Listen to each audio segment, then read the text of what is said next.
चलो आप देखो भैया।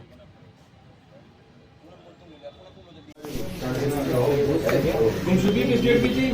12 की 11 से गुमशुदा हुए थे।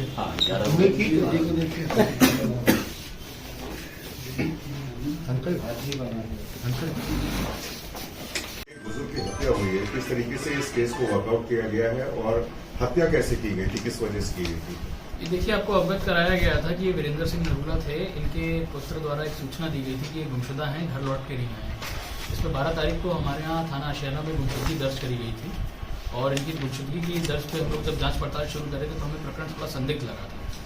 उस पर हमने जो भी उससे फैक्ट्स निकल के आए थे, जब इनके पुत्र को अवगत कराए थे तो इनके पुत्र सिद्धार्थ नरूला द्वारा एक लिखित तहरीर थाना आशियाना में दी गई थी, जिसमें इन्होंने अपने घर पे जो लड़के किराएदार थे इनके सुखविंदर और टीटू, उस पर नामजद तहरीर दी थी कि इन्होंने इनके पिता की हत्या कर दी है।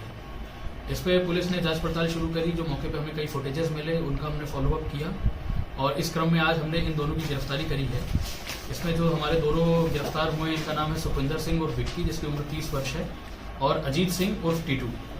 इनसे जब हमने विस्तृत पूछताछ करी तो इनके द्वारा बताया गया कि ये जो नरूला जी का मकान था उसमें 14 साल से किराएदार थे और इनकी नीयत में दोष आ गया था। ये उस घर पर कब्जा करना चाह रहे थे।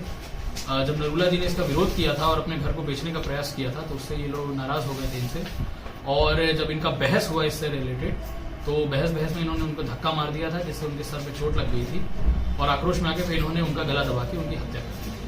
हत्या करने के बाद इन्होंने बॉडी को एक रेनकोट में लपेट के सर पे दस्तार बांध दी ताकि किसी को शक ना हो, और अपनी मोटरसाइकिल में बैठा के ले गए और इंदिरा नहर में जाके बॉडी को डंप कर दिया था।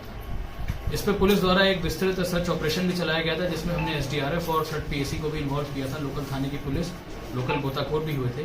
इसी क्रम में रायबरेली से हमने नरूला जी की डेड बॉडी को बरामद किया था, जिसे परिवारजनों द्वारा जिसकी पहचान करी गई है।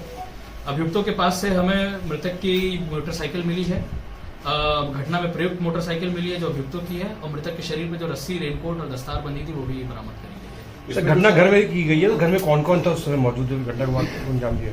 देखिए, उस समय घर पे और कोई मौजूद नहीं था। इनके पिताजी थे, उनका लकड़ी का काम है, वो वहाँ पे थे। इनकी जो माता जी है वो इनकी एक बड़ी बहन है उसके घर पे थी।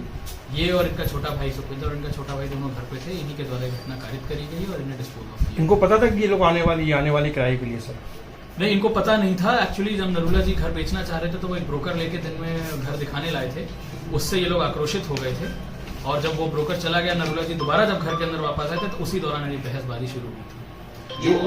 ये दोनों क्या करते हैं, सुखविंदर और अजीत? इसमें एक हार्डवेयर की दुकान पे काम करता है और जो दूसरा वाला टीटू है, अजीत सिंह उर्फ टीटू, ये किसी कैमरा वाली कंपनी में एज अ मैनेजर काम करता है। इसमें एक पॉइंट और है, इन्होंने घटना को लूट जैसा बनाने के लिए सुखविंदर नरूला जी थे, नरूला जी हाथ में अंगूठी वगैरह पहनते थे, वो अंगूठी हटा दी थी, फेंक दी थी ताकि, और इनका मोबाइल भी गायब कर दिया था, जिससे लगे कि इनके साथ कोई लूटपाट की घटना हुई है इनकेस अगर जब भी बॉडी बरामद। इसमें जो सर अपहरण की धारा बढ़ाई गई है वो किस बात को लेकर के बढ़ाई गई है? देखिए, इन्होंने अपहरण की धारा इस बात पे बढ़ाई गई है कि इन्होंने उनको अपनी कस्टडी में कर लिया था और उनको घर नहीं जाने दे रहे थे, इस आधार पर